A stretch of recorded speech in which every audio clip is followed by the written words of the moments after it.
Welcome back to Inside Astronomy, to this first episode on PixInsight. What we'll do today, we'll go over the reasons why I bought PixInsight and see if they still apply to you today, because so the reasons may be very different for you today. Your reasons for buying PixInsight will be different from mine, because let's face it, I made this purchase something like nearly 20 years ago now. Yes, time flies when you're having fun. So my reasons for buying PixInsight at that time will be different from your reasons today. And we'll discuss that in this video. So PixInsight itself. PixInsight is a great piece of software. Their philosophy is to not provide any paint-in solutions. There is one exception to that. Their philosophy is to give you the tools to create the best possible astronomical data you can, but scientific data. They want to give you the ability to, of course, make the best out of your images, but not to modify them in the way you would with a program like Photoshop, where where potentially you could paint in or change or adjust things or add information or detail that isn't there in your images already. The images themselves should be as pristine and as best as they possibly can be using the software from PixInsight. So they give you all these great tools to process your images naturally, to maintain the integrity of the data without necessarily introducing artifacts or information that wasn't there in the first place. And that is a big bone of contention right now, because with AI, and especially AI sharpening tools, they can potentially introduce details that are just simply not there. So you do have to be careful, especially with AI, but that's not what we're discussing right now. The point here is PixInsight. So let's go over my history of software. So I'm going to click on this tab here and open AstroArt. I can see AstroArt is still available today. It is a tool I had fun using back a while ago now. I haven't touched AstroArt for more than probably a decade or more, and I can see that they are at AstroArt 9. Well, let's date this properly. I haven't touched AstroArt since AstroArt 4 or 5. So if anybody is very familiar with the versions of AstroArt, well, you'll probably be able to date that statement. It's good. It's a good piece of software, but for me, it didn't quite. It was trying to fill the shoes or be more of a dedicated software for astrophotography processing, where people were and still are today using Photoshop, of course. So it kind of sat across two camps. And I did enjoy using it for a while, but I moved away from it. My main software back when I was looking at, let's say, stacking. So stacking was really quite hit and miss a few decades ago. But one of the tools that I was using, and something that I don't think is used so much today, but maybe others out there, of course, can tell me differently, but I used to use CCD Stack. CCD Stack did an excellent job of enabling you to process or stack your images. It didn't always work, and let's say it wasn't a hands-free process. Sometimes you had to get in there and make adjustments so that the stacking could more correctly find the stars, the triangles, to properly align your images. But in the main, it did a great job of stacking my images for me. But you can see what we had back, let's say, 2 decades ago, is multiple, let's say, software tools that you had to use or pick the best of the bunch to perform each of the processes that you needed them to. So let's say stacking, astrophotography, processing the images, and then I think most people always had Photoshop to do those final minor touches. Some people didn't use a software, let's say like AstroArt. They just kept everything in Photoshop and kept the whole post capture, the processing of the image in Photoshop right to the very end, which you can certainly still do that even today. Maybe there are some advantages to that, which we'll discuss at the end. Now, the main software that I used was Maxim DL. but Maxim DL5. And cards on the table, I'll tell you right now, I didn't purchase this software separately. I bought a camera, an ST10, a Big S Santa Barbara Instruments ST10 camera, and that came with this software. I think my version at the time was Maxim DL5, which ended up being upgraded to something like 5.2, 2.8 or 2.6, something like that. And Maxim was a very capable software for both capture and stacking your images. In fact, for the camera that I bought, the ST10, it was a godsend really, because the ST10 came with a particular problem, and that problem was I bought the ST10 as a non-anti-blooming gate camera. What that means is that once the pixels became saturated, they would bleed into adjacent pixels and cause this streaking effect. So you had to be very careful when you use the camera not to overexpose or the images, of course. That's very difficult when there's bright stars in your image that you're trying to capture some dim nebulosity. So you had to limit your exposure times to control the blooming of those stars. But Maxim DL did have one big trick up its sleeve, and that was to remove blooms. It had an automatic bloom removal tool.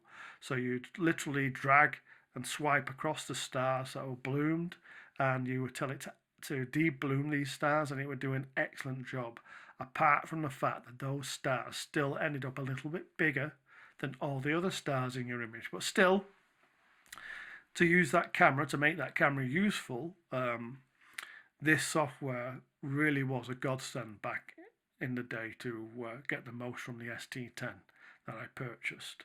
That ST10, by the way, is still going strong and is being used in an observatory in Bucharest, Romania, for photometry. So it's still in use. Now, we've discussed AstroArt, we discussed Maxim DL and CCD Stack, but I want to draw your attention to a piece of software that I found, and again, it's on the AstroSurf site, and it's still there today. So anybody who's looking for some free stacking software that you don't have to pay for, that is very much in the same vein as PixInsight, then look no further than what I'm showing you now. Iris. I think Iris predates PixInsight themselves, and I'm not sure how much inspiration they took from Iris, but I think it's quite a lot, especially if you use Iris. You'll see it operates in the same way. What do I mean by that? Each of the processes you make in PixInsight, annotates your files, so that if a file is registered, you get your file name in a separate folder, in the registered folder with _R. If it's calibrated, you get the file in a calibrated folder with _C. Iris is the forerunner that I know of that did this also. So again, PixInsight, I believe, came after this, and certainly probably the guys at PixInsight need to tell us how much inspiration they might have took from Iris. But you can download it today, Iris. It's still there. It's still available for you. It even supports some RAW files from Canons and Sonys, etc. So go and take a look at Iris if you're looking for some free software that is as capable as PixInsight for stacking and processing of your captured data. I'll put the link, of course, in with this video. Right, let's get over to PixInsight. So PixInsight, why did I buy PixInsight? Well, I can date it to a star party in the UK in Hereford. It's going back to, I think, 2007, so it's not quite 2 decades ago now, but it's going that far back. So ask yourself, why do you go out to these dark sites? Why do you seek the darker skies? And there's one obvious reason, right? When we're all in our back gardens capturing data for our hobby with our expensive telescopes and mounts and all the gear you've assembled to get the best possible quality data, there's one thing you have no control over, and that is light pollution. So light pollution in my garden is strongest towards the west. So east is roughly over the rooftop, so everything rises over the rooftop of my house and moves to the back of the garden where the trees are. I think I've done this in a prior video, and that's the west. But to the west of me is a town called Amersfoort, and actually to the west of me are also football pitches. So if it's a football night on a clear night, well, guess what? There's light pollution. And light pollution brings something that is the bane of every astrophotographer's existence, and that is, of course, gradients. Gradients kill your images. They're so difficult to use. If you go back to those softwares, Maxim DL, Astro Art, CCD Stack, which has numerous, let's say, other small packages that solve individual problems. But if you go back to them all, even Iris, none of them at the time could help with gradients. Gradients were a constant battle. I remember trying an IDES filter. And for the people like me who are longer in this hobby, they'll probably remember this filter. It's one of the first light pollution filters that you could try. And I'll put some examples here of what the IDES filter would offer back then. There are better choices today from numerous manufacturers of light pollution filters, but again, you are fighting the same thing that I was more than 15, 20 years ago. They help with gradients, but they don't remove them. They help with the contrast of your DSO, but again, they don't totally defeat light pollution. They make things a hell of a lot better, and certainly the filters today with the narrower bands and probably better quality control over them as well. They certainly do go far beyond what I had available to me back then. But gradients. This PixInsight was demonstrated during this star party. And one of the things that was demonstrated, a tool that made me jump off the chair, so to speak, was dynamic background extraction, DBE. I still love that tool. I still rely on it quite a bit and use it extensively today. But wow, it was like a miracle. It was almost like Gandalf stood up and waved his magic wand, and suddenly the bulk of your gradient, well, almost the entirety of your gradient was gone. So I said right there and then, I'm going to buy this software, and I did. I bought the license for this software. Back then it was around about €270, €250 purchase. I can't remember precisely, but even today it's a €300 purchase. But why would you buy that today? Because to be honest with you, if I go back in my mind why I bought it, for gradient removal, you have a number of tools now available to you for gradient removal. And, you know, that isn't the magic trick it was nearly 20 years ago. So what would you buy PixInsight for today? Well, let me show you. I've kind of set up an image, so this is not an image as captured. Here we are in PixInsight. Today we're not going to do a great deal in PixInsight. We're just going to show you the reason potentially why you should consider buying PixInsight if you're not already a PixInsight owner. For those of you that are already using PixInsight, this here now, as we say, I'm pushing on an open door, preaching to the choir.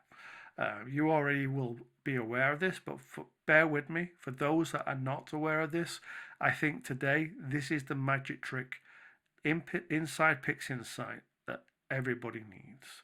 So what do I have here? You're looking at PixInsight. I have an image of NGC 7331, the famous image taken by the Hubble. And what I've done is I've deliberately stacked everything. So it's not normally what I would do. I would normally clean my stack to make sure I have only the best possible data, and I'll show you how to do that in a subsequent episode of this series. I stacked everything. Everything I captured, I stacked, and of course, what does that mean? Let's have a look at the image. Let's do a quick stretch. So here with the radiation symbol, you can do a quick stretch. And if you don't know, here is the screen stretch. You can turn it back off. Normally I don't use this automatic screen stretch from here. I normally always have the screen stretch open and in my window. It's probably over here in the favorites somewhere. Oh, let's go to all then. And now we're seeing one of the issues with PixInsight. There's one of the issues with PixInsight that I do have a lot of sympathy for new users for is the navigation of the tools is poor. It needs to be cleaned up. It's the one thing that I would say that PixInsight team, you need to look at this. You need to clean this up and fix this, because unless you know what you're looking for, these menus are confusing. So as you see, there's a number of ways of navigating to the same tool. You can use the sidebar over here. The tools are by name, by favorites. If you've been using the tools, it should be in your most used, of course, or even in your recently used up here. But these categories, finding your tools here can be very challenging. You do also have the tools here in the process list, but again, I would say to the PixInsight team, this is an area of improvement that they need to consider.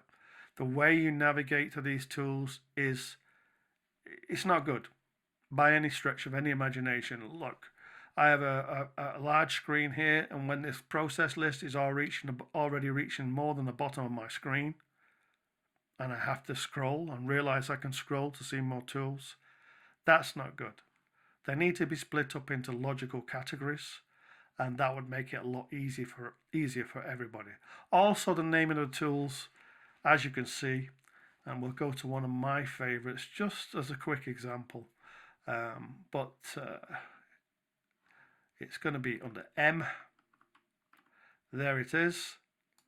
I used to have quite a laugh about this back in the day, but that would be how we would sharpen our stars or make your stars a little bit sharper.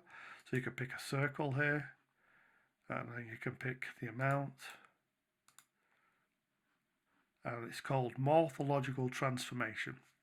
And this used to allow you to erode your stars a little bit if they got a bit too big. Of course, using a star mask, and I'll show you how to use that in later episodes, but that's normally how you would sharpen your stars. But again, morphological transformation. What does that really mean? And do we really need to call it morphological transformation? It's not intuitive, and PixInsight team need to look at this. The navigation and the naming of the tools could all be better, especially for new users. Anyway, let's go back to the image. So now you can see I have the screen transfer function open as a tool here. You have the same radiation symbol, which I can click, which I could click from the bar before. But now with this tool open, which I much rather prefer, you can grab the bars and you can adjust the stretch yourself. Look at that. And if you've got a 3-button mouse here, I can zoom into the bars to give myself a little bit more play, or to make it easier for me to stretch this image to get a nice image out of it.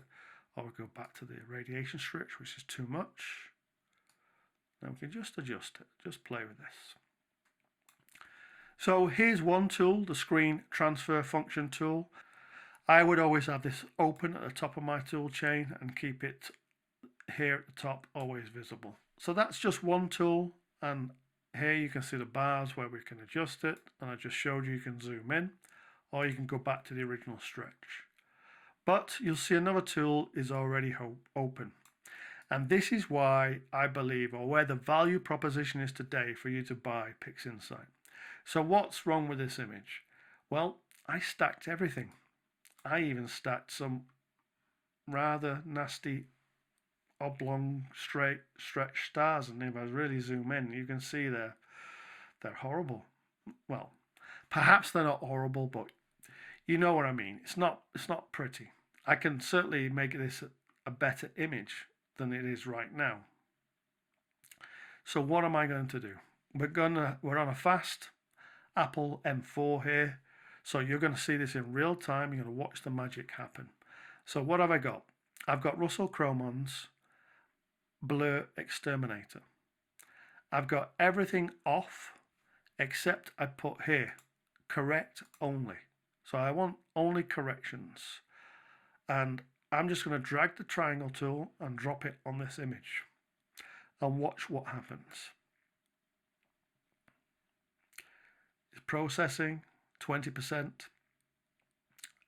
40%, 60%, 80, 90, 100. Okay, what happened to those stars? Look at that. Don't they just look perfect? Lovely, round stars. Don't they look gorgeous? So even with the crappy stack that I stacked for this galaxy, I've just now corrected that stack and recovered the shape of my stars. So let's go here and let's undo, so you can see how much magic has been applied by this correction process. There you go. That's off or undone, and that's on. Off, on. Now, if I can in later episodes, I will show you how to achieve something like this without BlurXTerminator. But honestly, I'm going to tell you right now at the beginning, deconvolution is one of the most difficult things you will try to do in PixInsight. So I'm not affiliated to Russell Chroman or his software. I'm not even affiliated to PixInsight. So this is my opinion. This is what I use, and this is why I use it, and that's what this channel is about. I'm never going to show you anything that I have not bought for myself and I have not paid my money for, my hard-earned cash. Well, my wife would say it's not that hard-earned, but anyway, my hard-earned cash myself. This is why I would buy PixInsight today. The amount of third-party tools, people writing scripts for this to simplify the processing, post-processing of your images, it saves you so much time, it saves you so much heartache with trial and error inside PixInsight, that alone for me is worth the purchase price. Cards on the table, I do not own all of Russell Chroman's software. In fact, there's one particular piece that I do not use. So the only two I do use, I will show you now. So you've just seen BlurXTerminator. I go Processes, scroll down to N, so you all know what's coming. NoiseXTerminator. So the two pieces of software, or the two plugins that I use inside PixInsight from RC Astro, are the NoiseXTerminator, because again, I will show you a way of handling noise without NoiseXTerminator. It can be done, but as soon as I start to show you that process, you will realize why I bought NoiseXTerminator.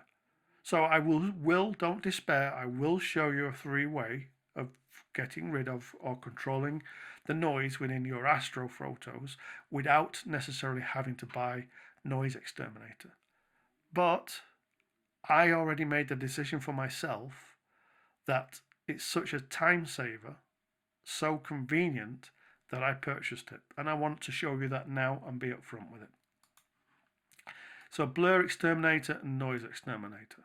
So the one tool that I don't use from RC Astro is, of course, the one that's free and I think does a damn good job, is StarNet 2. StarNet 2 is a fantastic free tool that enables you to remove your stars. 85% now, almost there. And now the stars are removed. So why would I remove the stars? Again, I'm not going to go into the detailed processing because I want to do that a little bit piece by piece, and I'm not saving this image. This is just a demonstration image for you. So what I'm going to do is do a quick demonstration for you with BlurXTerminator again. This time I'm going to say okay. I want to sharpen non-stellar, and I'm going to give it 80%. I'm not going to do anything or much with the stars. You can turn that off because basically there are no stars. And I'm going to run that on the image. And again, everything that BlurXTerminator is doing now can be achieved without BlurXTerminator with deconvolution. But look at that result. There's a little bit, you could say, unnatural waviness in that. That's too sharp. That can all be adjusted with a slider. But that took literally 15 seconds to sharpen the galaxies in this image. And of course, at this point, I wouldn't have done that. Again, I'm not saving this image. It's just for demonstration to show you the value, why you might choose PixInsight today, what magic you can find in it that will save your time. And this is basically key for me. 15 seconds, I can undo that. I can adjust the slider and say, okay, that was way too much. Maybe that's making it look too unnatural, and go again. I wouldn't do it at this point, and I certainly wouldn't do it without a mask being applied to the image, because the one thing you don't want to do when you're doing this kind of sharpening, and we'll come to that later, is to be sharpening the noise in the background, because that's very distracting for your image. There you go. That's a much more natural result, and that's something that I believe, well, I could live with. But we'll leave it here for today. To accompany this series, I want to make a flow chart with the tools to give you an idea, or to give you a reference chart that you can always have when processing your images. Because you'll notice the one thing I don't do, that a lot of other people do, close this, yes, close it. The one thing I do not do that a lot of other people do is they clutter this right-hand side of PixInsight with a massive tool chain of tools that they are going to use to process their image no matter what. I don't do that. Now, why don't I do that? Because I believe you need to use the most powerful tool at your disposal, and that is your eyes. Having that tool chain there is subliminally making you look at that, and you think when you're processing an image that if you've not applied a certain tool in that sequence, potentially you've missed out on some minor change or some improvement that could have been made. But honestly, every image needs to be evaluated on its own merits. You need to use your eyes, your brains, and only apply those tools necessary that can impact the image in a positive way. That's why I do not have a list of tools over here. But what I do think might be of value to the community is a flow chart, giving the logical sequence of how you should evaluate your image and decide which tools might be applicable to apply to it. Not a cheat sheet just to follow mindlessly one by one, going from almost painting by numbers, going from 1 to 2 to 3 to 4 to 5. I really want you to look at your images, evaluate them for yourself, understand what each of the tools can do for that image, and then only apply the tools that you need to. That's the way in this series I'm going to approach PixInsight, and we'll go through each of the tools one by one so you understand, or you have a deep understanding of how they can affect the images and how you need to use them. So I'm going to leave it there for today, and this is the first in the episode.